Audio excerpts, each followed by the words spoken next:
नमस्कार मित्रों, astro talkies में आप सभी का स्वागत है। नए वर्ष का आरंभ यानी कि 2023 आरंभ होने को है और हम एक नई दिशा की ओर बढ़ने वाले हैं। तो यहाँ पर देखिए कुछ बड़े ही महत्वपूर्ण परिवर्तन होने वाले हैं। यहाँ हमें शनि का परिवर्तन मिलेगा जो आपकी दशा और दिशा दोनों को ही बदल देगा। साथ में गुरुदेव अप्रैल मास में अपना राशि परिवर्तन करेंगे और हमें इसी वर्ष यानी कि 2023 में राहु केतु का भी राशि परिवर्तन मिलेगा। तो ये जो हमारा जो कहा जाए कि इन जो प्रमुख ग्रह हैं यानी कि जो ग्रह अपनी एक राशि में ज्यादा समय तक निवास करते हैं वो वार्षिक राशि फल में बहुत बड़ा अंतर डालते हैं। यानी कि आपके काम की दिशा यहाँ पर परिवर्तित होने वाली है, आपके धर्म की दिशा यहाँ पर परिवर्तित होने वाली है। साथ में राहु केतु आपको टीचिंग लेसन्स दे करके जाएंगे और उसे भी आपको समझना ही पड़ेगा। तो यहाँ पर ये जो वार्षिक राशिफल है इसमें देखा जाए तो शनि की बहुत भूमिका होती है, यानी कि आपका कामकाज कैसा रहने वाला है। और साथ साथ में गुरु जो आपको दिशा दिखाने वाले होते हैं, आपको राह दिखाने वाले होते हैं, आपके कंसल्टेंट होते हैं, आपके प्रोफेसर्स होते हैं, आपके टीचर होते हैं, यहाँ पर ये बदलाव के साथ यहाँ उपस्थित होते हैं। तो ये जो राशि परिवर्तन है इस पूरे वर्ष में हमको 3 प्रमुख राशि परिवर्तन मिलेंगे, यानी कि ग्रह अपनी राशि का परिवर्तन कर रहे हैं। तो सर्वप्रथम हम इसे समझेंगे कि शनि ग्रह का जो राशि परिवर्तन है वह क्या है। अब शनि ग्रह के राशि परिवर्तन, शनि क्या है? शनि आपके कर्म को दिखाने वाला ग्रह है, यानी कि कर्म कैसे करना है इस बात के लिए आपको यहाँ पर दिशा दिखाता है। अब शनि का जो राशि परिवर्तन है इस पूरे वर्ष में यहाँ पर शनि जो है वह कुंभ राशि में आ जाएंगे।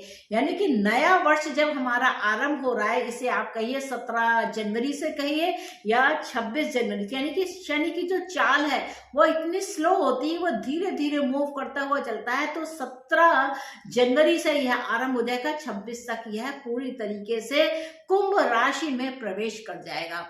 अब कुंभ राशि में प्रवेश है यानी कि पूरे वर्ष शनि देव अपनी 11वें नंबर की राशि यानी कि कुंभ में, यानी कि लाभ की राशि, अगर नेचुरल ज़ोडियाक को देखते हैं तो ये लाभ को दिखाने वाली राशि होती है। इस घटक में क्या क्या भरा हुआ है, क्या क्या मिलने वाला है, यह किसी को नहीं पता होता है। कहा जाता है कि यह कर्मों का लेखा जोखा होता है जो उस गागर में भरता है, यानी कि कर्म करने का जो लाभ है वह आपको कैसे मिलता है। तो ये जो शनि देव है यानी कि हमारा जो कर्म है वह कुंभ राशि में धनिष्ठा नक्षत्र के तृतीय पद में जा रहा है। अब यहाँ पर जो धनिष्ठा नक्षत्र है वह मकर राशि में भी है और कुंभ राशि में भी है। तो वही धनिष्ठा नक्षत्र जब मकर राशि में होता है तो उसकी रूलिंग थोड़ी डिफरेंट होती है, और वही धनिष्ठा नक्षत्र अपने पद को परिवर्तित करते हो यानी कि पद में वह धीरे धीरे आगे बढ़ रहा है। तो धनिष्ठा के जो 4 पद हुए तो उसमें क्या हुआ कि इसके 3 पद तो आपके कहा जाए तो यह पहला दूसरा जो पद है वह आता है मकर राशि में, और तीसरा हमको इसका जो फल मिलता है वह कुंभ राशि में मिलता है। तो यहाँ पर जो शनि का जो प्रमुख काम होगा, धनिष्ठा नक्षत्र के तृतीय पद में तुला नवमांश के अंतर्गत आया। तो यानी कि यह जो शनि है यह विशेष करके तुला राशि को विशेष प्रकार का फल देने वाला है। ये इसको आप नोट कर लीजिए, क्योंकि शनि जिस समय राशि में प्रवेश कर रहे हैं वह धनिष्ठा नक्षत्र के पद 3 से कर रहे हैं जो नवमांश में तुला राशि को प्रभावित करता है। यानी कि तुला राशि के लिए यह जो शनि है यह भाग्योदय लेकर के आ रहा है। तो इसको समझना कि यहाँ पर क्या है, कहा जाए अगर आप इसको समझते हैं यानी कि धनिष्ठा नक्षत्र का जो संबंध है वह अष्ट वसु से होता है। ये एक प्रकार की समृद्धियां हैं। तो यह क्या समृद्धियां हैं, जैसे जो अष्ट वसु है वह क्या है, एक जल है, जल के बिना आप नहीं रह सकते। इसी प्रकार एक ध्रुव है, यानी एक सत्यता है जो बिल्कुल अटल है, जो स्थिर है, उसके बिना भी आप नहीं रह सकते। तीसरा है सोम अमृत, यानी कि अमृत की जो धारा है, अमृत की धारा आयुर्वेद से संबंध रखती है, तो उस आयुर्वेद के द्वारा आप बिना आयुर्वेद के नहीं रह सकते। पृथ्वी तक को देखा जाए तो यह आयुर्वेद का संबंध जब पृथ्वी से होता है तो प्राकृतिक सौंदर्यता के साथ साथ आपके शारीरिक सौंदर्य में भी वृद्धि होती है। तो इस प्रकार यहाँ पर जो पृथ्वी तत्व है, यानी कि धरा पर एक प्रकार का लाभ यहाँ पर दिखाई देता है। और वायु की बात है, अनिल की, अनिल भी एक प्रकार का अष्टवसु के उसमें आता है और इसका संबंध वायु से होता है, यानी कि इस बार वायु जो है वह काफी अच्छी चलने वाली है। अनिल की बात की जाए तो यह अग्नि को प्रदान करने वाली। इसके साथ साथ क्या है, प्रत्यूष की बात कही जाती है और प्रभास, यानी कि मेन रूप से इंटरनेट। तो इस प्रकार देखना, प्रभास जिसमें आपको पहले से ही उस आभा का आपको पहले से ही ज्ञान हो जाए, वह प्रभास कहलाता है। तो ईथरनेट इस वर्ष में बहुत ही स्ट्रांग पोजीशन में होने वाला है।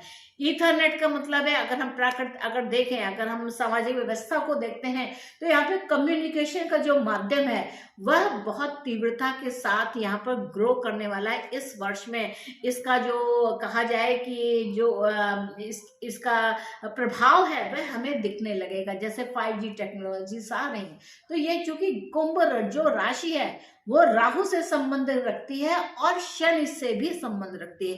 तो राहु और शनि दोनों के प्रभाव इस कुंभ राशि में होते हैं और धनिष्ठा नक्षत्र में जहाँ अष्टवसु आते हैं, वहां पर जब हम इस प्रभास फैक्टर को देखते हैं, इस अष्टवसु की श्रेणी में जब हम प्रभास को देखते हैं तो हम यहाँ समझते हैं कि यहाँ पर क्या है कि इंटरनेट का जो माध्यम है वो बहुत ही तीव्रता के साथ यहाँ बढ़ने वाला है, यानी कि डिजिटल जो हमारा वर्ल्ड है वह बहुत तेजी से ग्रो होने वाला है। तो यहाँ पर इस चीज को समझना।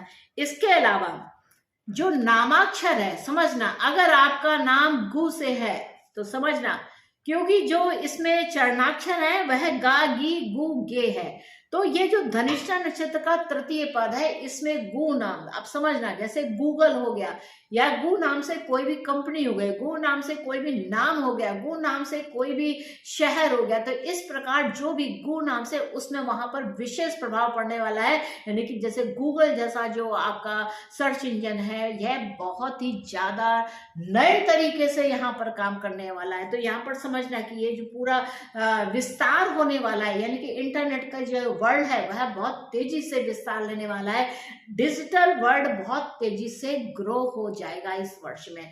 तो यहाँ पर एक चीज और भी है, यहाँ पर चूंकि इस नक्षत्र का संबंध धर्म से है, तो एक प्रकार से देखा जाए तो यहाँ पर धर्म की आंधी चलने वाली है। इस चीज को समझ लीजिए, मृदंग बजेंगे, बांसुरी बजेगी, कृष्ण का राग हो जाएगा और यहाँ पर कुछ लोग ऐसी वोस लेंगे कि मुझको ये काम करके ही दिखाना है। मैं चाहता हूं कि इस शासन सत्ता पर भीष्म पितामह की आपको याद है ना, तो भीष्म पितामह यहाँ पर काम करने वाले हैं। भीष्म पितामह दूर से रह करके देखेंगे कि मेरी इस राज सत्ता पर या इस पर जो हमारा राष्ट्र का जो ध्वज है वह कभी झुके नहीं। उस राष्ट्र की सेवा के लिए एक भीष्म पितामह यहाँ पर होने वाले हैं। आप आशय समझ गए होंगे कि मैं किसकी बात कर रही हूँ। तो यह पूरे काल में आप यहाँ देखना, यहाँ पर हमें एक भीष्म पितामह भी मिलने वाले हैं, हम उनका दर्शन भी करेंगे। तो वह भीष्म पितामह को कहा जाए तो यहाँ पर एक उनको एक श्राप भी था। श्राप ये था कि उनकी आयु, उन्होंने चूंकि शपथ ली थी, एक शपथ ली थी कि जब तक राष्ट्र में कोई सही शासन सत्ता को संभालने वाला नहीं होगा, मैं तब तक उस शासन सत्ता की रक्षा करूंगा, उसकी देखभाल करूंगा, पर मैं स्वयं उस शासन सत्ता पर कभी नहीं बैठूंगा। तो ऐसा जो प्रतिज्ञा पत्र है वह हमें इसमें देखने को मिलेगा। अब हम लोग बात करते हैं कि जो शनिदेव महाराज हैं वह अपनी दृष्टियों के माध्यम से, अपने स्थान के माध्यम से क्या कुछ यहाँ पर देने वाले हैं। तो देखिए, यहाँ पर जो शनि है वह इस जनवरी मास में देखिए यहां से राशि परिवर्तन, मकर राशि से राशि परिवर्तन करके यह कुंभ राशि में चले जाएंगे। तो ये देखिए यहाँ 11 नंबर लिखा हुआ है। तो जब यह कुंभ राशि में चले जाते हैं तो यहाँ से जो इनकी यानी कि पहला प्रभाव तो इनका कहाँ हुआ, कुंभ राशि में हुआ। अब कुंभ राशि से जो उन्होंने तीसरी दृष्टि डाली, तो वह तीसरी दृष्टि किस राशि पर डाली, 1 2 3, यानी कि यह मेष राशि। तो मेष राशि को बहुत मेहनत करनी है। यहाँ पहले से आप समझ ले, यहाँ पर नीचत तो हो जाता है, मेष तीव्रता से भागेगी, शनि कहेगा नहीं धीरे धीरे पर अच्छा काम करो। तो यहाँ पर समझना है कि जो मेष राशि है वह काफी तेजी से काम करने वाली होती है, और शनि का क्या काम है, स्लोली स्लोली धीरे धीरे करो ताकि काम बहुत अच्छा हो। तो यहाँ पर मेहनत बहुत करनी होगी, और इसके साथ साथ जो उनकी 7वीं दृष्टि होगी वह सिंह राशि पर होगी, यानी कि शासन सत्ता पर भी इस कर्म की दृष्टि होगी कि यानी कर्म कैसा हो रहा है। तो इस ओर राज्य सरकार को देखना होगा। तो ये जो शनिदेव महाराज है वह यहाँ पर भी अपनी दृष्टिपात करके यहाँ पर सरकार को भी देख रहे हैं, क्योंकि ये जो सिंह राशि है सरकार को प्रेजेंट करती है। इसके अलावा जो उसकी 10वीं दृष्टि है, तो देखा जाए तो क्या यहाँ से हो गई 7वीं 8वीं 9वीं 10वीं। जो 10वीं दृष्टि है वह आती है वृश्चिक राशि पर। तो यहाँ पर महत्वपूर्ण बात क्या आ जाती है, मेष राशि, सिंह राशि और वृश्चिक राशि पर शनि का दृष्टिपात है। तो यहाँ पर वृश्चिक राशि पर यानी कि जो बिल्कुल कहा जाए कि अंडरवर्ल्ड की जो कहा जाए कि अंडरवर्ल्ड की जो राशि होती है, यानी कि जो लोग छुपे रुस्तम होते हैं उनके ऊपर कामकाज की दृष्टि। तो यहाँ पर समझना कि शनि यहाँ पर 10वीं दृष्टि डाल करके वृश्चिक राशि। तो यहाँ पर 2 बातों को समझना, एक नेगेटिव बात यानी कि जो अंडरवर्ल्ड की दुनिया है उनके लिए यहाँ पर यह खतरे की बात है। दूसरी बात क्या है, अगर हम वृश्चिक राशि को देखते हैं तो यह कहीं ना कहीं आपके ऐसे छुपी हुई बातों को करती है या अनप्रिडिक्टेबल इवेंट को देने वाली होती है। तो यहाँ पर वृश्चिक राशि के लिए अनप्रिडिक्टेबल इवेंट यहाँ पर दिखाई देते हैं। इसके साथ साथ देखा जाए तो क्या होता है कि शनि की अगर हम पंचम से पंचम दृष्टि को देखते हैं तो पंचम से क्या होता है, 1 2 3 4 5, यानी कि मिथुन राशि के लिए भी शनि का जो कामकाज है वह कहीं ना कहीं सहयोग देने वाला है। शनि की कृपा किसी न किसी प्रकार से मिथुन राशि के ऊपर भी है। अब पंचम से पंचम देखते हैं तो तुला आ जाता है, 1 2 3 4 5, ये तुला राशि आ जाती है। तो तुला राशि पर क्या होता है, यानी तुला राशि में तो विशेष रूप से बहुत ही प्रभाव है, क्योंकि एक तो यहाँ पर यह नवमांश के अंतर्गत आ रहा है, दूसरा पंचम प्रभाव हो रहा है, यानी कि तुला राशि में कुछ विशेष यहाँ पर घटनाएं होने वाली हैं कि और वह दैविक कृपा होगी, यानी कि भगवान की कृपा से यहाँ पर होगा। अब पंचम से पंचम देखा जाए तो 1 2 3 4 और 5 फिर हो जाता है, यानी कि अगर देखा जाए तो अगर हम विष्णु की कृपा मानते हैं, ज्ञान की कृपा मानते हैं, पूर्व जन्म के पुण्यों की कृपा अगर मानते हैं, तो मिथुन राशि, तुला राशि और साथ में कुंभ राशि। तो कहने का मतलब क्या है कि जो तीनों एयर साइन है, यानी कि कम्युनिकेशन की जो राशियां हैं, मेन रूप से कम्युनिकेशन की राशियां हो गई, कुंभ राशि हो गई, तुला राशि हो गई और मिथुन राशि हो गई। तो इन 3 राशियों पर भी यहाँ पर जो वायु तत्व की राशियां हैं इन पर विशेष प्रभाव यहाँ पर दिखाई देगा, कुछ बहुत ही ज्यादा। यानी कि अगर आप कहीं कुछ कम्युनिकेशन का काम करते हैं, कहीं पर आप लाइजन ऑफिसर होते हैं, तो ऐसे लोग यहाँ पर अगर तुला राशि वाले हैं, आपके कुंभ राशि वाले, आपके मिथुन राशि वाले, तो ये लाइजनर का जो काम होते हैं, यानी कि कम्युनिकेशन करके दूसरे लोगों से कम्युनिकेशन कर करके आपके काम को बढ़ाने वाले होते हैं, बिजनेसेस को बढ़ाने वाले होते हैं। तो इस प्रकार का यहाँ पर यह संबंध होगा। इसके साथ साथ जब गुरु का गोचर आएगा वह अप्रैल मास में आना है, तो यह जो परिवर्तन है आपको इसी समय से दिखना आरंभ शुरू हो जाएगा, यानी कि 17 से 26 जनवरी के मध्य में यह जो शनि का राशि परिवर्तन होगा, इसके साथ ही साथ आपको यह परिवर्तन महसूस होना आरंभ हो जाएगी। पूरे वर्ष शनि देव महाराज इसी राशि में रहने वाले हैं। धनिष्ठा नक्षत्र के बाद में शनिदेव महाराज शतभिषा नक्षत्र पर जाएंगे, तो यानी कि 100 स्टार्स, यानी कि तब सामाजिक रूप से जो बदलाव होगा वह पूर्ण रूप से दिखाई देगा। तो इस प्रकार यह शनि का होगा और यह वार्षिक राशिफल में बहुत विशेष महत्व रखेगा। तो यहाँ पर देखना, ये जो शनि का राशि परिवर्तन है यह बहुत ही आप लोगों के लिए बहुत ही उज्जवल भविष्य लेकर के आए, ऐसी मेरी कामना है। और मित्रों, आशा है कि आपको मेरा यह एपिसोड अच्छा लगा होगा और आपने मेरे इस एपिसोड को अगर एंजॉय किया है तो कृपया चैनल को लाइक कीजिए, इसको शेयर कीजिए और सब्सक्राइब करना तो बिल्कुल मत भूलिएगा। तो मित्रों, चलते हैं, मिलेंगे नेक्स्ट एपिसोड में। तब तक के लिए नमस्ते।